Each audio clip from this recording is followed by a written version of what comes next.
కాదురా సరే 320 రూపాయలు 500 ఇస్తే 320 రూపాయలు ఇవ్వాలన్నా? 500 ఇస్తేనా? 500 ఇస్తే 260 రూపాయలు బిల్ అయింది. 260 రూపాయలు బిల్లు. ఎంత ఇస్తావు వాపస్? 260 రూపాయల బిల్లు అయిందంటే 240 రూపాయలు ఇవ్వాలి. 240 రూపాయలు ఇస్తావు. ఓకే ఓకే కరెక్టేరా. అట్లానే ఫాస్ట్ ఉండాలి. ఫాస్ట్ అన్న. ఇప్పుడు 500 ఇచ్చి 100 రూపాయలు నువ్వు కట్ చేసుకుంటే ఎంత ఇస్తావు? 100 రూపాయలు కట్ చేసుకుంటే 400 ఇస్తావు. 400 ఇస్తావు. కరెక్ట్ రా. ఇప్పుడు 25 రూపాయలకు 6 తీసుకుంటారా? 200 ఇచ్చిండు. అప్పుడు 25 రూపాయలవి 6 తీసుకుండు. 25 రూపాయలవి 6 తీసుకుండు ప్యాకెట్లు. 200 ఇస్తాడు అనుకో కస్టమర్. Customer is god. తిట్టొద్దు సన్నా. కస్టమర్ దేవుళ్ళు అంటాడు. అయితే ఎంత అవుతుంది అప్పుడు?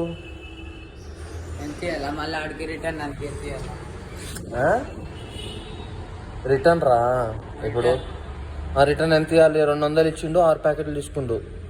125 రూపాయలు. 25 రూపాయలు 6 తీసుకుండు. లేదు తొందరగా ఉండాలి. ఫాస్ట్ ఉండాలి రా ఎప్పుడైనా. చెప్పు. లెక్కల కాడ ఏంద్రా, మ్యాథ్స్ రాకపోయినా పర్లేదు కానీ లెక్కలు వచ్చి ఉండాలి ఎప్పుడైనా. చెప్పు మరి. 200 ఇస్తే ఎంత ఇస్తావు వాపస్? 200 ఇస్తే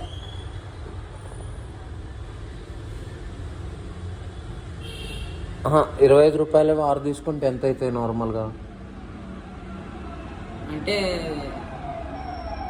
25 రూపాయలు ప్యాకెట్ అనుకో. 150 రూపాయలు అయితే 150 అయితే అట్లా ఎట్లయితాయి? 6 తీసుకుంటే నాన్న. 6 తీసుకుంటే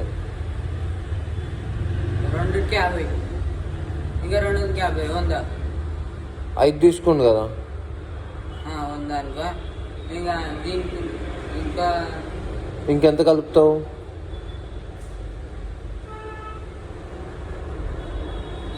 ఇంకా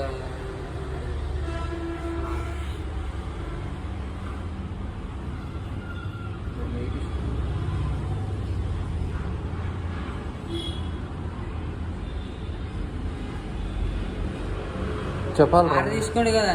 సరే 6 తీసుకుంటే ఎంత? 6 తీసుకుంటే కరెక్ట్ అవుతుంది కదా. 150 అవుతుంది. మరి ఎందుకు కన్ఫ్యూజ్ అయినావు? 200 ఇచ్చిండు కాడు. 200 ఇస్తే 150 రూపాయలు అయినాయి. నువ్వెంత ఇస్తావు రిటర్న్? ఇంకా 50 రూపాయలు ఇస్తావు. పక్కానా? కాన్ఫిడెంట్గా ఉండాలి. నువ్వు ఎక్కువ చెప్పినా తక్కువ చెప్పినా కాన్ఫిడెంట్గా ఉండాలి. తక్కువ చెప్పొద్దు. ఒకవేళ నువ్వు ఎక్కువ చెప్పినా దాని తర్వాత కాన్ఫిడెంట్గా నువ్వు కరెక్ట్ చెప్పాలి. ఒకవేళ ఆత్రం పడ్డాడు అనుకో ఇంకా నువ్వేం చేయలేవు కదా కస్టమర్. ఓకేనా? ఇప్పుడు 1000 రూపాయలు ఇచ్చి 730 రూపాయలు కట్ అయినాయి. అప్పుడు ఎంత ఇస్తావు? 1000 రూపాయలు ఇచ్చిండాడు మనకు. 730 రూపాయలు కట్ అయినాయి అనుకో.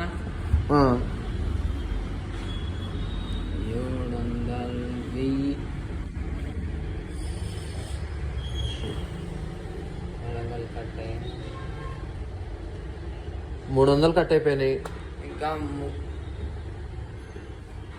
730 రూపాయలు కట్ అవుతాయి. 730 రూపాయలు కట్ అయిపోయినాయి అనుకో.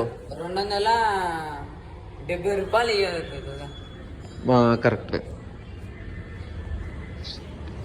అట్లా ఫాస్ట్ ఉండాలి. ఏమంటున్నా, షార్ప్ ఉండాలి. ఎప్పుడైనా అమ్మేటప్పుడు షార్ప్ ఉండాలి రా. ఇంకేం కెమెరా ఆన్ అయింది.